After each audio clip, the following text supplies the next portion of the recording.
श्री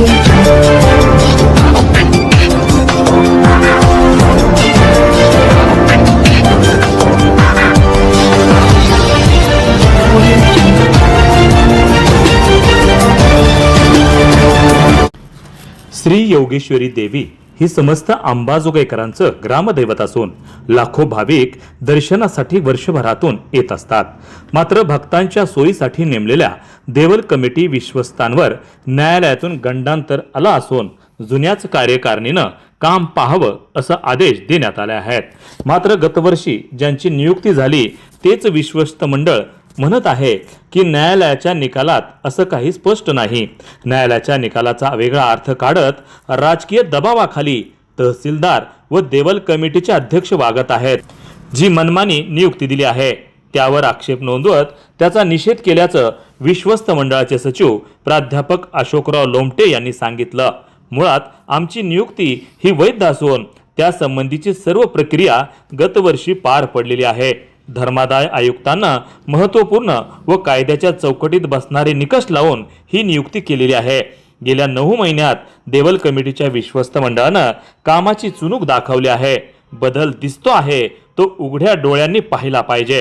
राजकीय शक्तीचा वापर करून चांगल्या विश्वस्त मंडळाला बाजूला सारण्याचा प्रयत्न होत असल्याचं अशोक लोमटे यांनी सांगितलं. न्यायालयाच्या आदेशात स्पष्ट नमूद केलं आहे की हंगामी कारभार आम्हीच हाकावा, परंतु तहसीलदार हे दबावाला बळी पडत असून आम्ही कुठल्याही दबावाला बळी पडणार नसल्याचं श्री योगेश्वरी विश्वस्त मंडळाचे सचिव प्राध्यापक अशोकराव लोमटे यांनी सांगितलं.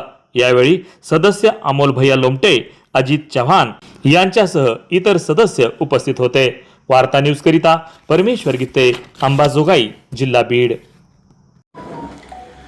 माननीय तहसीलदार यांनी योगेश्वरी विश्वस्त मंडळाची जी बैठक आज बोलवलेली होती त्या बैठकीचा विषय काय होता, कशा संदर्भात होता आणि काय काय नेमकी चर्चा झाली त्यामध्ये? आज दिनांक 16/5/2025 रोजी माननीय तहसीलदार योगेश्वरी विश्वस्त मंडळाचे प्रसिद्ध अध्यक्ष यांनी बैठक बोलावली होती. ही बैठक बेकायदेशीर आहे असं आमचं मत आम्ही बैठकीमध्ये नोंदवलेलं आहे. माननीय उच्च न्यायालय संभाजीनगरच्या खंडपीठाने जो आदेश दिलेला आहे त्या आदेशाचा अवलोकन करता ही जी समिती आहे कार्यरत ती 2016च्या घटनेनुसार चॅरिटी कमिशनर यांनी हे नियुक्त केलेली आहे. योग्य पद्धतीने इंटरव्ह्यू घेऊन मुलाखती घेऊन सर्व विश्वस्तांची नियुक्ती केलेली आहे. ती 3 वर्षासाठी केलेली आहे.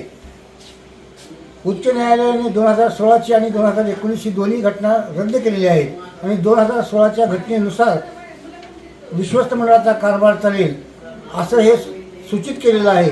आणि 16 जूनपर्यंत पुजारी आणि विश्वस्तांनी चॅरिटी कमिशनर बीड यांच्याकडे संपर्क करावा असे आदेशित केलेले आहे. परंतु या निर्णयाच्या विरुद्ध कानाडोळा लावून करून तहसीलदारावरती दबाव आणून राजकीय प्रेशर आणून ही बैठक बोलावलेली आहे. ह्या बैठकीमध्ये आम्ही जुने जे 6 विश्वस्त होतो त्या विश्वस्तांनी अशी नोंद केलेली आहे की ही घटना ही बोलवलेली बैठक ही बेकायदेशीर आहे, ही घेता येत नाही अशी प्रकारची नोंद केलेली आहे. आणि 2016 साली जे घटनेनं चॅरिटी कमिशनर बीड यांनी जी नवीन विश्वस्त मंडळाची नियुक्ती केलेली आहे या 14 विश्वस्तांनी एक निवेदन दिलं आणि ही आजची बोललेली बैठक ही बेकायदेशीर आहे. तुम्ही विधिज्ञाचा सल्ला घ्यायला पाहिजे होता. जॉईंट चॅरिटी कमिशनर किंवा लातूर चॅरिटी कमिशनर यांचा सल्ला घ्यायला पाहिजे होता आणि याचा अर्थ लावणं अपेक्षित होतं. चुकीचा अर्थ लावून ही बेकायदेशीर केलेली बैठक त्याचा आम्ही निषेध केला आणि ह्या बैठकीमध्ये कसल्याही प्रकारची चर्चा न करता खाली विश्वस्त आले, जुन्या विश्वस्तांना बोलवले, त्याच्यावरती सह्या घेतल्या आणि ते निघून गेले. कुठलाही ठराव वगैरे या बैठकीत घेतला नाही. आम्ही आक्षेप त्यावरती नोंदवले. तहसीलदारांनी सांगितलं तुमचे जे आक्षेप आहेत ते आक्षेप आम्ही नोंद करू आणि तुम्हाला कळवू आणि तशा प्रकारचे निवेदन देऊन त्या निवेदनावर आम्ही त्यांची पोहोचसुद्धा तहसीलदारांची ही घेतलेली आहे. हे निवेदन तहसीलदाराला आज रोजी सर्व विश्वस्तांनी हे दिलेलं आहे. हे निवेदनाची प्रत हे आपल्याला दाखवतो मी.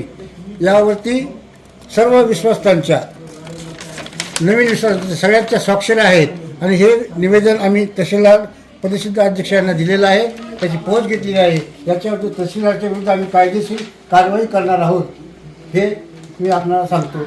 बरं, आपण सातत्यानं आत्ताच्या बोलण्यामध्ये एक लक्षात येतं की 2016ची जी घटना आहे, 2016ची नेमकी घटना काय म्हणते आणि काय आहे? 2016ची घटनेनुसार पहिलं विश्वस्त मंडळ नियुक्त केलं होतं चॅरिटी कमिशनरनी.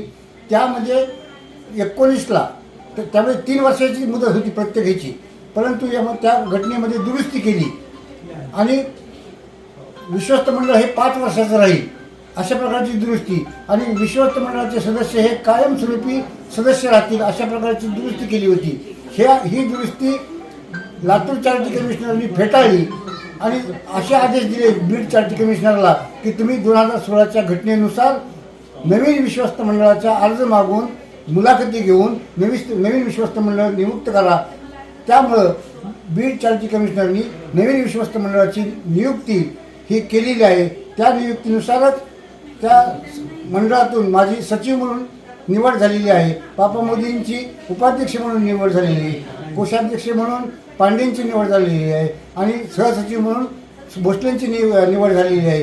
अशा पद्धतीनं गेली 8 महिने व्यवस्थित असा कारभार आम्ही करत होतो. परंतु पुजाऱ्यांनी जे ॲप्लिकेशन दिलं होतं कोर्टामध्ये अंबेजोगाईच्या, ते फेटाळलं गेलं आणि त्यांनी औरंगाबाद संभाजीनगरच्या खंडपीठामध्ये याचिका दाखल केली. त्या याचिकेवरती कुठल्याही ट्रस्टीवरती ऑब्जेक्शन घेतलेलं नाही. फक्त त्यांनी आमचे अधिकार विश्वस्त मंडळाकडून त्या घटनेत दिलेले नाहीत असं त्यांचं फक्त ऑब्जेक्शन होतं. कुठली घटना अयोग्य आहे किंवा नाही असं कसल्याही प्रकारचं ऑब्जेक्शन नव्हतं. फक्त आमचे अधिकार त्यात नोंद केले नाहीत एवढंच ऑब्जेक्शन होतं. त्यामुळं उच्च न्यायालयाने असे आदेश केलेले आहेत की तुम्ही चॅरिटी कमिशनरवर जा आणि चॅरिटी कमिशनरकडून पुजारी आणि विश्वस्त यांनी मिळून त्यांचे अधिकार काय आहेत ते त्यांनी गृहीत करून घ्यावेत अशा प्रकारची आदेश उच्च न्यायालयाने संभाजीनगरच्या उच्च न्यायालयाने दिलेले आहेत.